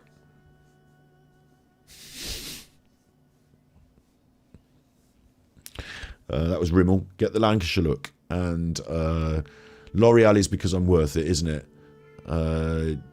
Who else? See, I don't know all the people, do I? I don't know all the people. Schwarzkopf. Do they have a slogan for Schwarzkopf? Imagine the slogan, but with work meeting on it. Emma could... Oh, look, Louise, that's interesting. Yeah, thalidomide was a drug that was given to pregnant women in Great Britain, and it did cause deformities, didn't it? Yeah, thalidomide. I don't think it was for aesthetic purposes. Like, they didn't just take it to be beautiful. I think it had a medical purpose, and they didn't test it properly, and it was causing deformities, yeah. And that's where we get the word FLID from, which FLID is like a disability slur, really. But people say FLID, like they used to say FLID, and I didn't know where it came from, but it came from thalidomide, and it's like a slur on the disabled, yeah. That's cheery. That's cheery. Maybe it's Marsh Farm. Maybe she's born with it. Maybe it's Marsh Farm. The London, the gap tooth look. It was for sickness, for morning sickness, so they actually gave it to pregnant people, so that was a mistake. Donna means beautiful lady. It is also the name of the deadly nightshade plant, one of the most toxic plants in the world. In the Middle Ages, Italian women would make a solution from the berries of the plant and use it to make eye drops. Just one drop in each eye caused the pupil to dilate by blocking the receptors in the muscles. That sounds...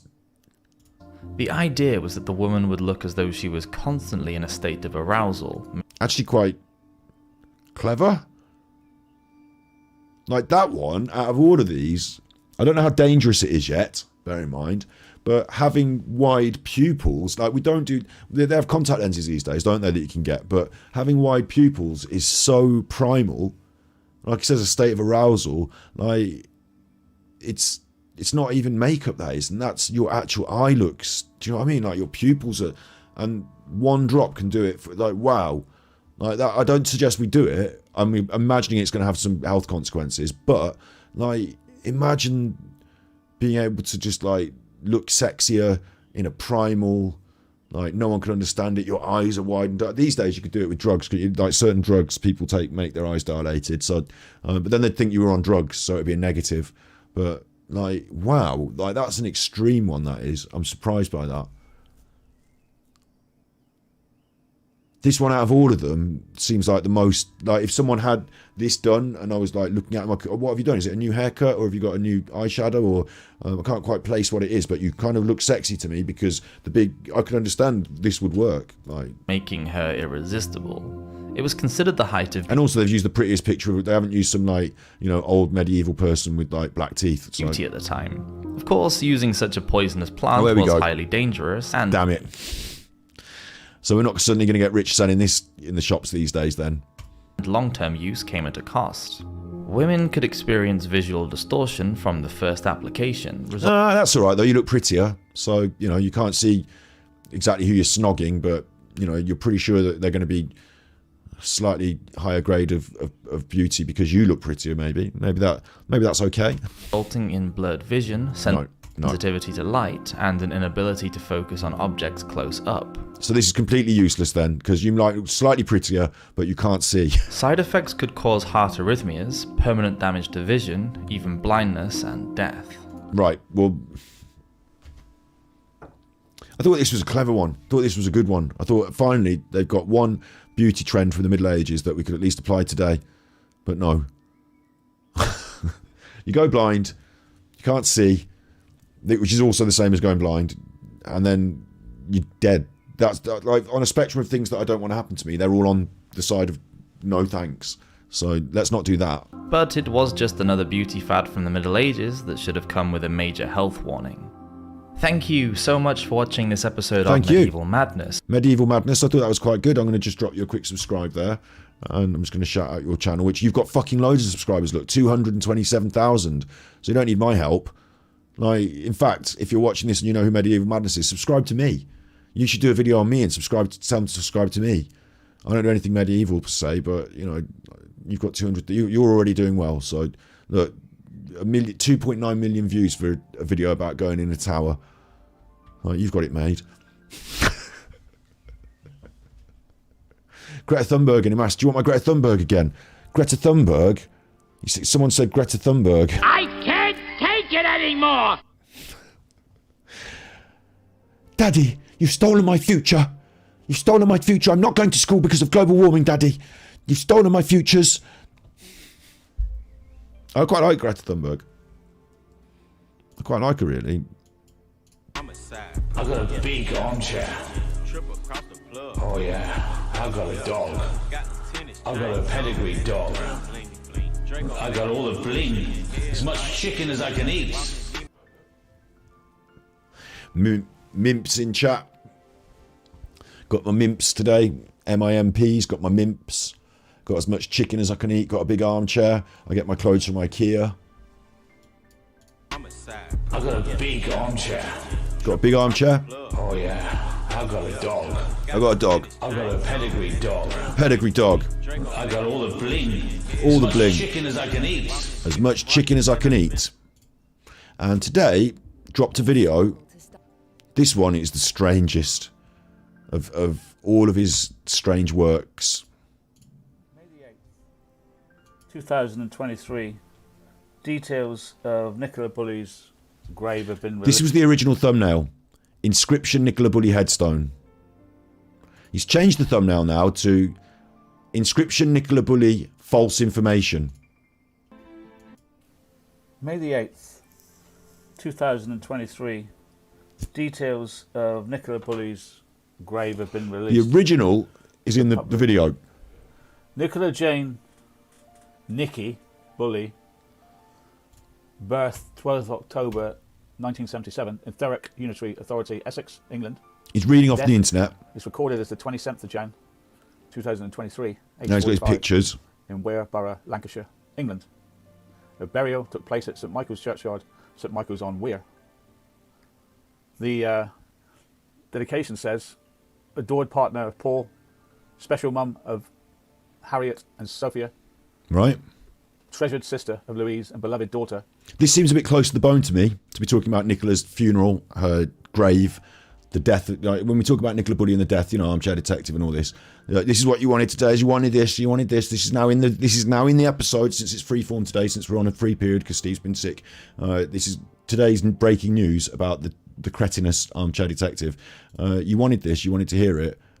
This is incredible, though. This seems a bit close to the bone to me, doesn't it? What do you reckon? Do you reckon talking about the headstone of Nicola Bulley, what's going to be written on her headstone, do you think is that important information for armchair detectives on the internet to solve the case? Or is this just sort of like feeding off her death in a sort of gruesome and desperate way? Of Ernie and Dot. Oh, we will get back to chuckling. We're going to have some cluck cluck chuckling if you want before we finish, yeah? She sadly passed away in a drowning accident aged just 45. Always missed. Much loved and forever treasured by many. That's the dedication. And the inscription on the grave will read, "Love you forever." And the inscription on the grave will read, from Ernest and Dorothy and Louise and Harriet and Sophia. So that's, I guess, the inscription from the headstone. he says. And of course, we Quietly. have our condolences here at the Armchair Detective team. The team, it's you on your own. Rest in peace, Nicola Bully. Condolences. There is some more What information, you on about? Which is of interest. Concerning dates in this case. Now we know that Nicola was found. And that's all I'm going to say at this stage. Rest in peace. That's all I'm going to say. So he's not going to say it because he's careful about, not wanting to accidentally fuck up. But this is a huge fuck up the whole video. Something we have to think about. Something we have to think about. Do carry on, Alan. Oh, no. Okay, he's actually spotted it here, look. Created by contributor. Hang on, what's this? What is this? Hang on, wait. We're about to pull this to pieces. He put it in his own video, but I don't think he realised what he was putting in his own video. Because now we get the musical number.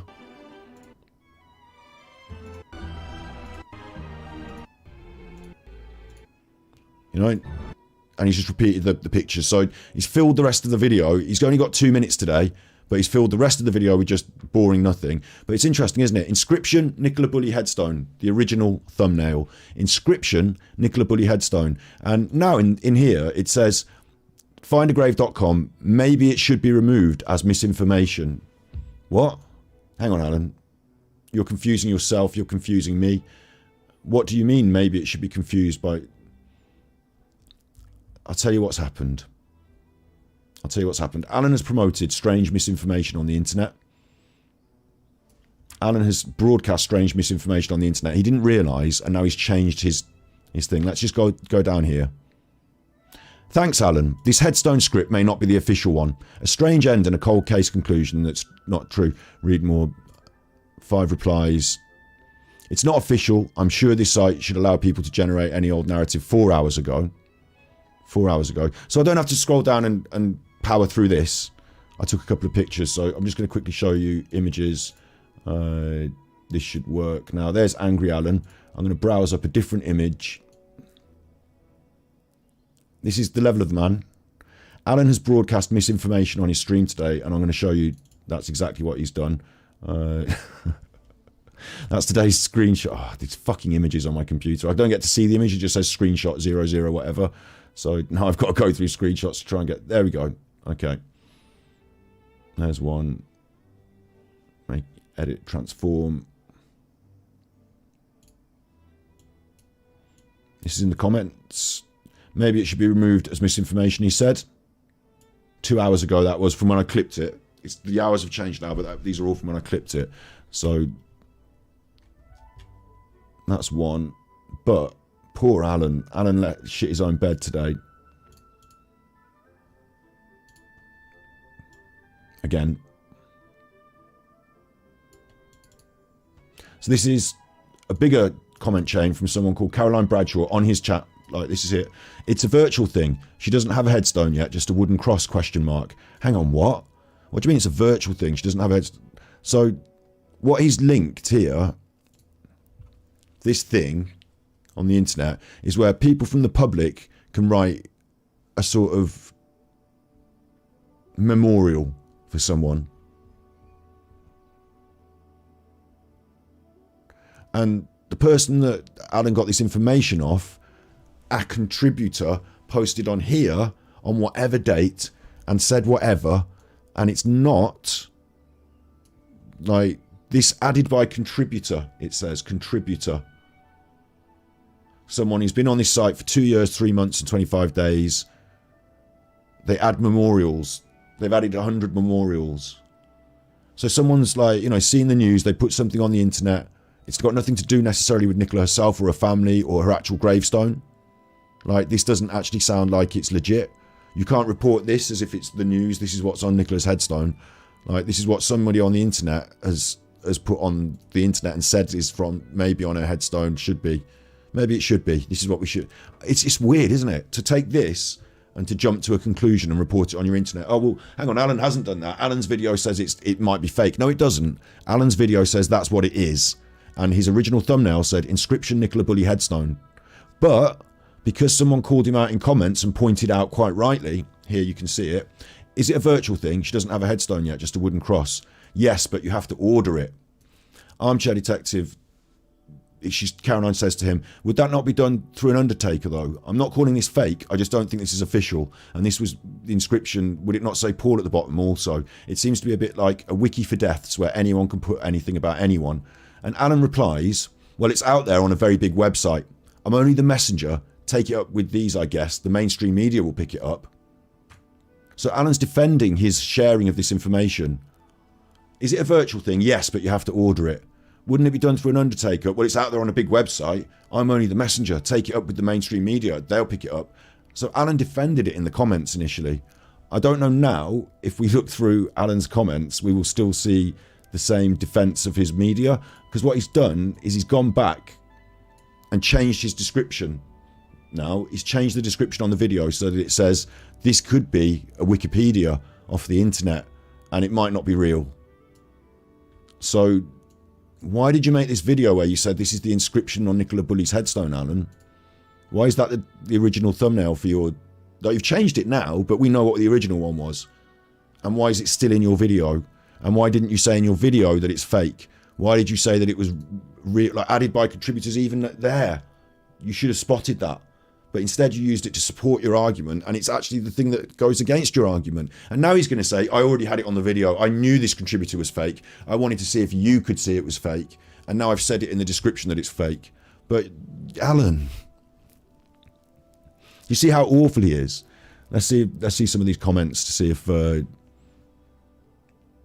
we can find, you know, whether Alan has deleted.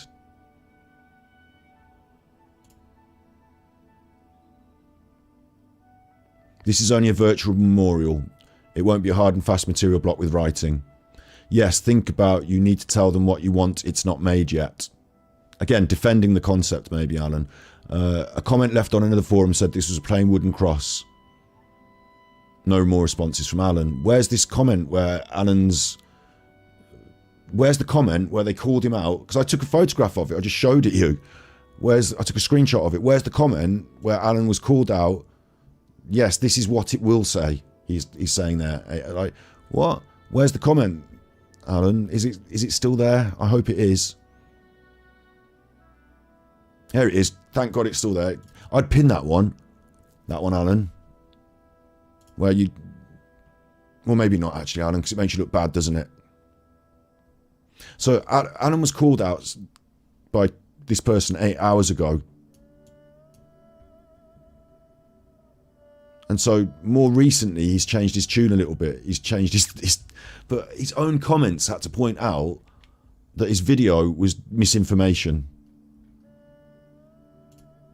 Report misinformation. Report misinformation.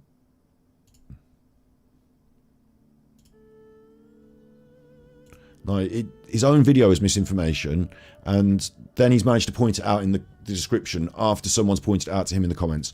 I've got that really clear, haven't I? Got that really clear. You will see that. Like, what is he doing?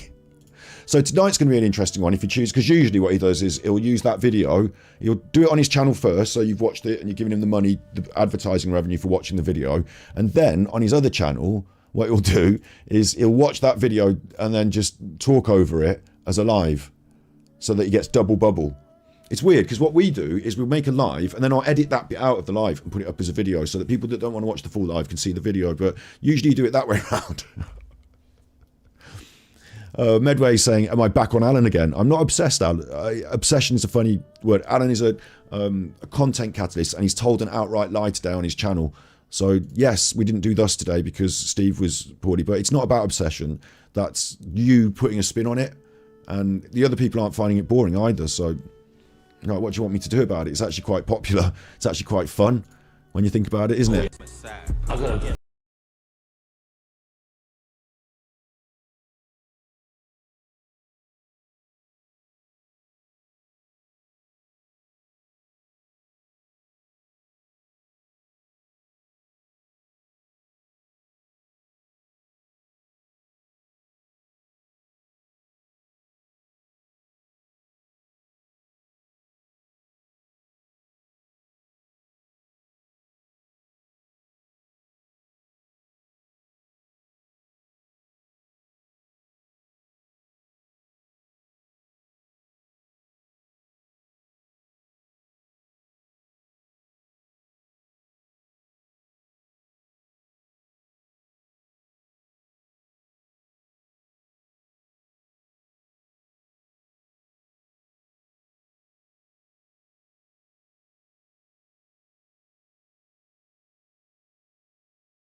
bling.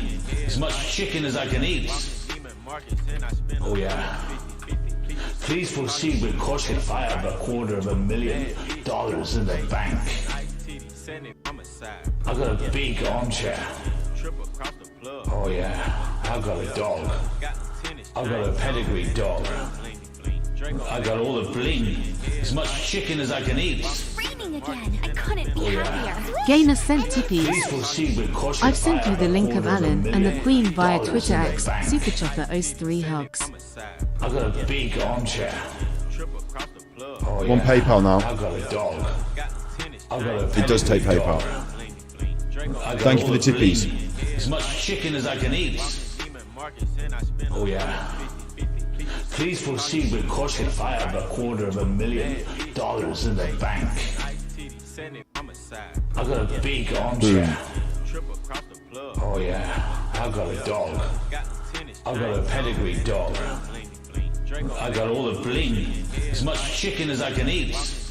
As many guide dogs as we can support. That's nice, isn't it? A guide dogs. Well, we can vary the charities, can't we? I think everyone's happy with that. Hopefully that bit of music doesn't get this part of the stream blocked, because this is quite important as well, isn't it? So it's nice to be able to do something good. You can all consider yourselves part of that good today. Thank you very much.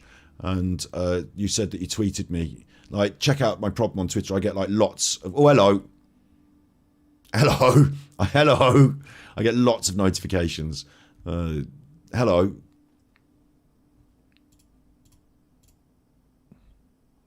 Retweeting that. What someone said to me in chat, they've sent me something on Twitter, and what was it? Hearing dogs are cool too. That's a good point, Just Be Marv. Like, we can vary the charities, we can vary them. Someone sent me a link for the Queen video. Again. Alan's seen the Queen. Lisa Strasberg sent tippies. Thanks for the topics tonight, Beauty Feet South Coast. All I've never known. Super Chuffer owes 5 hugs. Thanks. That's summed it up there, isn't it? Beauty feet of the South Coast.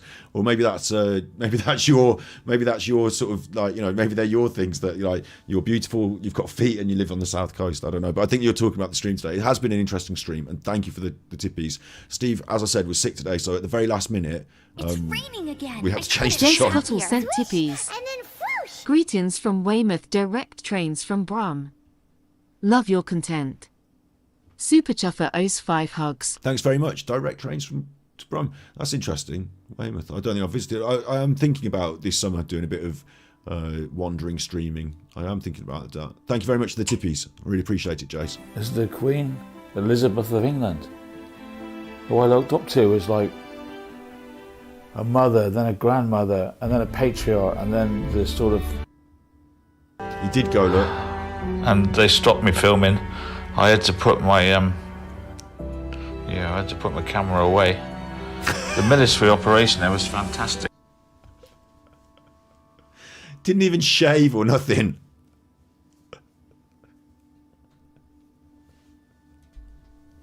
Who's this fella? Everybody was searched. Like, everybody was searched. Who's this fella?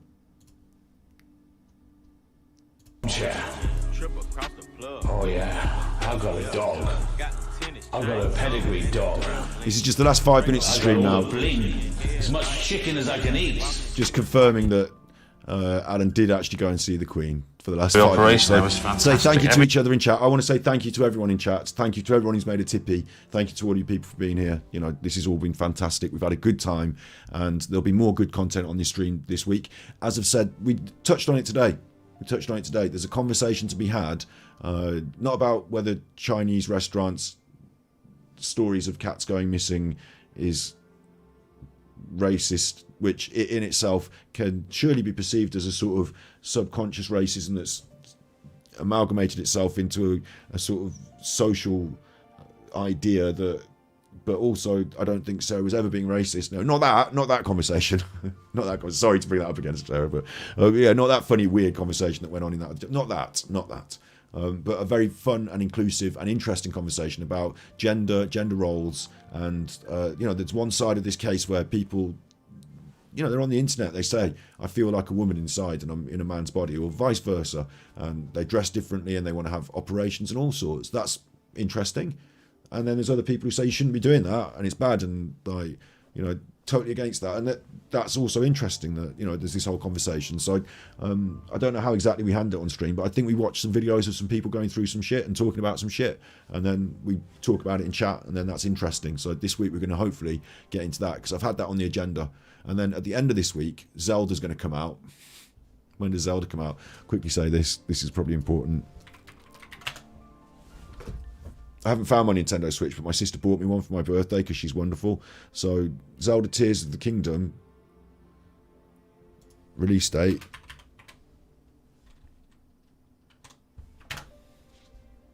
May the 12th. So, that's going to come out, and I'm going to be playing that on Twitch. Like, whatever I'm planning for the mainstream is going to go on the back burner, which is really stupid, because my mainstream is my income, isn't it? And he's like, my mainstream is the primary format that gets the most views, and my mainstream is the thing that like drives my growth on the internet. But I love Zelda, I love Nintendo, always have, and I just really, really want to play it. So when it comes out on day 1, on day 2, day 3, day 4, I'm going to be playing it a lot. And then I'll start bringing back the other streams that we do, and it'll go on the the back burner as part of the content on the other chat. But initially you might go, where's Scott now? If it's May the 12th, I'm playing Zelda on Twitch. So that'll be happening. And I've got all sorts of variety to come up on the main channel, and also check out the B-side channel. I would always encourage this at the end of every episode, of course. I would always encourage this. The B-side channel, Battery Exhausted.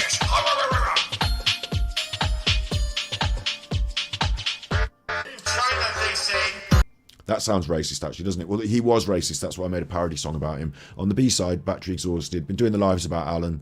There's going to be one that gets copyright reviewed and comes up if it gets, passed to be viewed in Great Britain. If not, I'll cut out that little bit section and it'll still go up. There's other stuff going on Battery Exhausted. Of course, you can always check out these other channels that I produce. So I'm Super Chuffer. You're watching it now. There's lots of content on this channel. Then there's the other channels. Make sure you subscribe to Super Chuffer for You. I'll drop it in chat now. Subscribe that, because I'm dropping little cuts, little edits. Coming up on the main channel, Super Chuffer, this week is my edit of the Bramble, the game we played, the really dark fairy tales game. I edited it. It's a 7-hour video, so it's taking a bit of time to get that up on the internet, but that's coming up on this channel. It will appear. And Super Chuffer for You is the cuts. Ganji Impact is the gameplay for other games, so maybe I should upload that video to there. But Battery Exhausted is my B-side channel. Mental Health Mondays support if you need that. True Binaural and ASMR is ASMR. Light Horses songs. Ganji Clips is still yet to be. That needs a bit more work on it. It's a Clips channel. And Sentries uploads a load of old bollocks. So there you go. Super Chuff for You. Ganji Impact. Battery Exhausted if you like that Alan stuff. That lives on the B-side channel. If you like that detracting Alan. If you like laughing at idiots on the internet. Not just idiots, but narcissists who are manipulative and all that. Yeah. But today we're on Super Chuffer, aren't we? The Wig Man. Today we're the Wig Man. Wig Wham Bam. Big Bam Wig Man. Super Chuffer on the charge to 10k subscribers. So thank you everyone. Thank you everyone. Thank you. Thank you everyone as we charge towards these. That's you. You're the subscribers charging towards 10k. Look, that's you. So thank you. I'm just going to say I'm thinking this is going to be great. Yeah, had a good one today. I think we've had a good one today. I think, was there something else I was supposed to be saying, or we were playing? Oh, it was this, wasn't it? Everybody was searched, basically the strongest. That's a photograph airport. of Alan, is it? That's evidence that he's been in there. So if we had those photographs of him in Malta, they're just as good. In the world. Because that doesn't look... Is it him? He's got shabby, shaven... Not shaven properly. He's wearing his glasses and a sort of a grey cagoule. Sort of a grey cagoule. That could be him. I mean, he could have just got a picture of someone who looks like him. But there I am, look. The picture of my mom looked very much more clearly my mom. Like, I could definitely pick out who's my mom. I don't definitely clearly pick that out as Alan. On film. Proof. On film, people will proof. say, no, he didn't go. It's not on film, it's digital. He just pretended to go. I did question that. Do you know what? People would question that because you've got the video of you going up there and the video with your dodgy armband, and then we've just dropped it on Battery Exhausted, so I'd make sure that I shout myself out as well, won't I? Your channel. We just dropped that as a video on Battery Exhausted. Angry Alan Visits the Queen, disability scam. If you want that. Angry Alan Visits the Queen, disability scam. Get over there and watch that, because this what we're doing now is about to finish. Angry Alan went to see the Queen in London and he used the disabled armband thing. They might have checked it and found out he was wrong, not let him in. Like, there's a lot of reasons why people might not believe him and the things he says, because he lies all the time. So, and today even he dropped a video on his channel which was spurious misinformation that he had to quickly backpedal on and say, oh no, I knew it was misinformation. So yeah, we didn't believe that you were in there, Alan, and this hardly proves it. Are you that tubby and portly? I didn't realise he was that tubby and portly. I didn't have him down for being that. No offence, he just looks very tubby and portly in this image, doesn't he? Detective paying respects. Loaded down with batteries and equipment. But I'm in. You're not tubby and portly, that's all your batteries and equipment. Security nightmare. Who's this man with all this weird shit in his pockets? It's Alan the armchair detective. The security was tight, he was telling us, wasn't he? Kept telling us. That's because you caused them problems by constantly filming, having your pockets full of weird electronics. They probably thought, who's this nutter? He's in on the disabled badge and he's not disabled and he's got all his stuff in his pockets. They probably wanted to check your shoes and everything, didn't they? And it was cold in there and chilling and a special. Oh, there he is. No, there he is. Is he? Or is it a Photoshop job? I would love it if it was a Photoshop job. I'm assuming it is. I'm assuming he's not that sophisticated, but I would love it if it was a Photoshop job. Moment. Unbelievable moment. He does look like a Burke, doesn't he? History. Living history. Well, I can't say for sure because I'm not watching it, but I've got this feeling that he stood for longer than everyone else, and the people behind him are sort of. It looks like they're bunching up behind him because like he's holding up the queue. This man is looking at Alan in anger. This man has had to queue behind Alan for the last half an hour, and he's already this man's clocked Alan, and he's looking at Alan in anger, isn't he? It's interesting that a picture paints 1,000 words, doesn't it? Alan will say that now in a few weeks. In a couple of weeks. A picture paints 1,000 words, doesn't it? Everyone's having to bunch up because the queue is, stalled because one man is taking too long. Everyone else has got a certain amount of time. Alan's taking too long. These people are uncomfortable and unhappy. She's looking at the Queen. He's looking at the Queen. This man's looking at Alan. This man doesn't like Alan.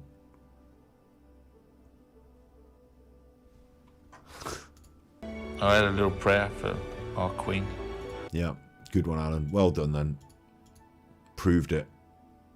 Because people don't tend to believe what you say. And these wonderful beefeaters and costume guards and such respectful. They don't move. Doing a video. They don't move. They're like statues. But just doing a video where someone's doing some, someone's using power tools in the background. So I got to the front of it. The leader, the guy with the big hat on, the white hat, he said he went, knows all the terminology. Bang, bang, and a new set of guards came in, and I was lucky enough to see the changing of the guard. Oh, that must be what bunched them all up then. It wasn't because Alan was just taking. Yeah. Right, my pass by is recorded forever. Can't tell you how emotional it was. Wow. And I knew the minute I said to you guys, I'm going to go, that I had to come. And sometimes in life, there's obstacles, like not being disabled. Hotels are too expensive. Oh, there's no room in the inn. How are you going to get there? The hotels are too expensive. That's no problem to Alan because people just give him money on the internet, so he spends it on whatever bollocks he wants. Knee? How are you going to stand there with your knee for 30? With your knee, how are you going to stand there? Hours. And they even stopped the queue. In the end, they've stopped the queue. You're standing now. I'm going to do it. I'm going to do it. And I found a way. And just didn't take a stick or a chair or anything. Just he's got a bad knee, finds it difficult to stand, managed it. In life, you can find a way. And if I promised you, you can find a way. If people give you stupid money for frivolity like this on the internet, it just seems bizarre, doesn't it? He painted it up as doing it for his subscribers, Alan fancied a trip to London. Expensive hotel, money no object. Bad knee, get me in. Get me in. Get me in on the old... What's the rest of his video? I can't watch the rest of it, obviously, because it is just a load of arse. This will be stuff that he didn't film, that isn't his material. Like, I don't think he was in there with Boris Johnson. Oh, this is from the Sun newspaper. This one, it's actually marked at the top, the Sun. So again, Alan filling his content, filling it, you know, padding it out with other people's stuff. He says you can't copyright the news. Like, I think you can, in certain aspects, say that it's really shit to just be padding out your content with other people's material. Sometimes it's the news, sometimes it's stuff you found on YouTube. Even his own video where he shows his own feelings in his own home movie from visiting the Queen. Even his own video of visiting the Queen, he had to pad out with other people's content. Big armchair. Oh yeah, I've got a dog. I've got a pedigree dog. So if you can't be good, I've got a big armchair. You know what's coming now. You've all said, I've said thank you to all of you. Said happy thank yous. I've got a pedigree dog. I got all the bling. As much chicken as I can eat. Oh yeah.